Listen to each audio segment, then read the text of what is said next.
फिर आज भी जब वो जेल से वो रिहा हुए तो सिद्दीकी कप्पन ने कहा कि this is half baked justice और उनकी जो लड़ाई है ऐसे ड्रैकोनियन कानून के खिलाफ चलती रहेगी।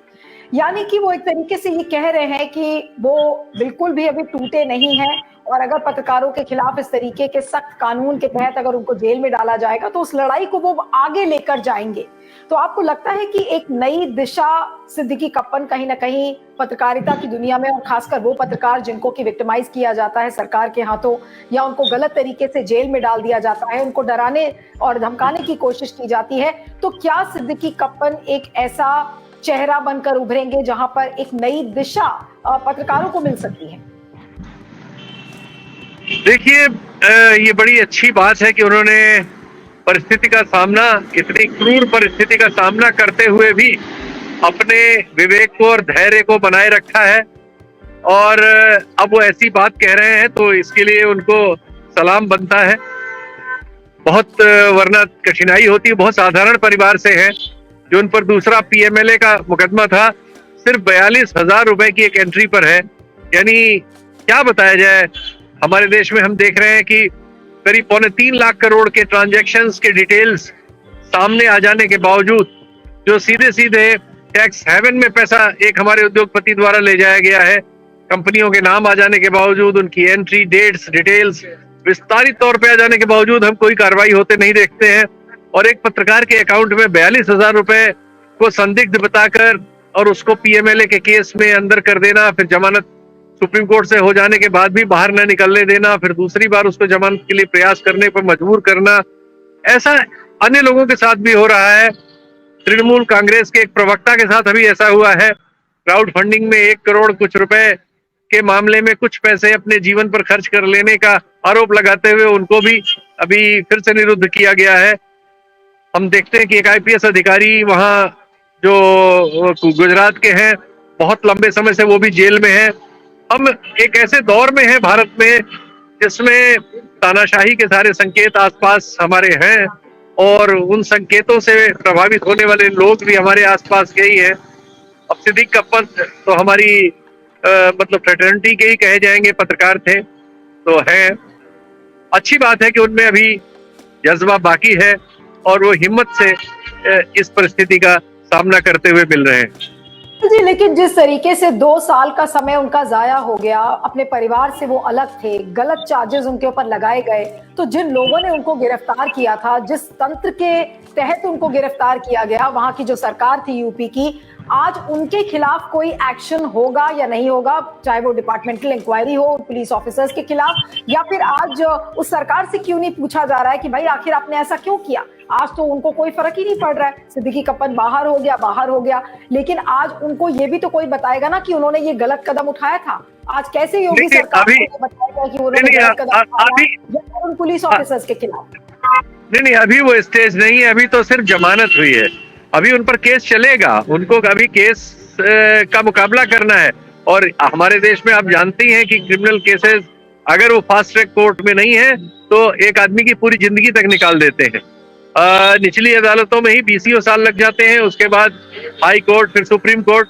तो अभी इसमें वो स्थिति नहीं आई है कि वो उनके खिलाफ जुल्म करने वालों को कटघरे में खड़ा कर सके।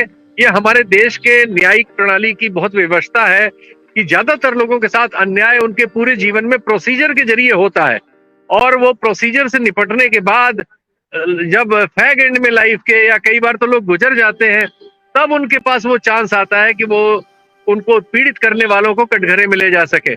इसलिए वो जो बात आप कह रही हैं वो तो बहुत अभी मतलब दूर की कौड़ी है।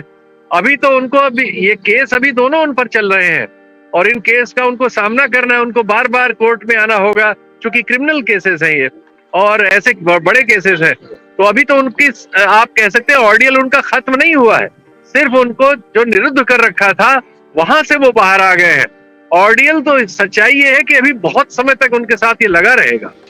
ये हमारे न्याय प्रणाली की बहुत तकलीफ देह स्थिति है और बहुत ये शर्मनाक है और इसमें साधारण लोगों के लिए और मध्य वर्ग के लोगों के लिए तो बहुत मुश्किलें होती हैं और जो समर्थ हैं वो इस सिस्टम में अपना चीजें खरीद के अपने लिए न्याय हासिल कर पाते हैं या न्याय को मैनिपुलेट कर लेते हैं।